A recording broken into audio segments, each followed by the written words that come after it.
হে welcome guys, আপনাদের জন্য নিয়ে আসলাম আর একটি নতুন ভিডিও। আজকের ভিডিওতে দেখাবো আমি পতেঙ্গা যাচ্ছি সেটা কেমন হয়। দেন এখন আমরা বাসা থেকে বেরিয়ে গেলাম, দেখা যাক।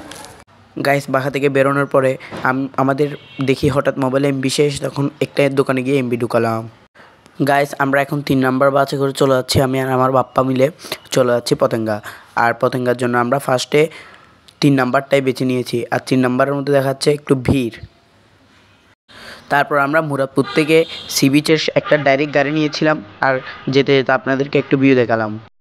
সো গাইস আমরা এখন চলে আসছি পতেঙ্গা সি বিচ, আর এখন আপনাদেরকে একটু উপভোগ করাবো আশপাশের দৃশ্য, আর দেখাবো আমি আর কী করেছি এই ভিডিওতে, সেটাই দেখা যাক।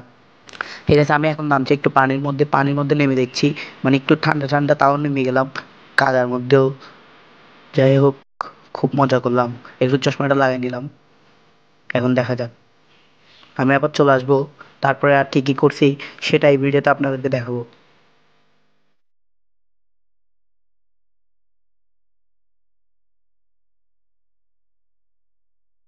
এই গাইস আমি এখন চলে যাচ্ছি বেলুন ফোটাতে, আপনারা চাইলে বেলুন ফোটাতে পারেন পতেঙ্গা গিয়ে। বেলুন ফোটানোর মধ্যে মনে হচ্ছে আমি মানুষকে খুন করতেছিলাম, তাই আমার একটু ভালো লাগছিল। আর আপনারা যারা যারা বেলুনটা ফুটিয়েছেন এভাবে এই বন্দুক দিয়ে, তারা কমেন্ট বক্সে কমেন্ট করে যান। আর ভিডিওটা দেখে একটু চ্যানেলটা সাবস্ক্রাইব করতে ভুলবেন না। আর আপনারা কমেন্ট বক্সে বলে যাবেন যে আপনারা কত টাকা দিয়ে ফুটিয়েছিলেন। আমি কিন্তু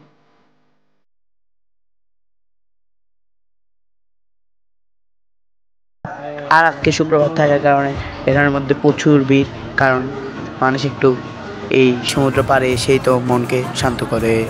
আর পতেঙ্গা এমন একটা জায়গা, আপনারা সেখানে গেলে প্লেন দেখবেনই দেখবেন, কারণ সেখানে পাশে এয়ারপোর্ট। আর ভিডিওটাতে লাইক করতে ভুলবেন না, মনে করে একটা অবশ্যই লাইক করে দিবেন। এখানে সমুদ্র পাড়ের হাওয়া আপনাকে মনোমুগ্ধকর করে তুলবে। কারা কারা পতেঙ্গা আসছেন, আর আমার মতো কারা কারা এই পাথরগুলির মধ্যে হাঁটাহাঁটি করতে ভালোবাসেন বা পছন্দ করেন সমুদ্র পাড়ের হাওয়া। আর দেখতে দেখতে পতেঙ্গা সি বিচের সূর্যটি অস্ত যাচ্ছে, আর সেটি আমরা নিজ চোখে দেখে একটু কিছু খেয়ে তারপর বাড়ি চলে যাব। এখন আমরা যাব হোটেলে, আর হোটেলে এসে নিয়ে নিলাম একটা চিংড়ি, আর আমি খেতে শুরু করলাম। এখন খেতে খেতে হঠাৎ বাবাকে বলছি পাশের দৃশ্যটা দেখাও একটু। তার সাথে নিয়ে নিলাম এক প্লেট ফুচকা। এখন দেখুন সূর্যটা ডুবে গেছে, এখন আমরা চলে আসবো। Tata, see you, bye bye. আপনাদের জন্য নিয়ে আসবো আর একটি নতুন ভিডিও, আর মনে করে চ্যানেলটি সাবস্ক্রাইব করতে ভুলবেন না। টাটা।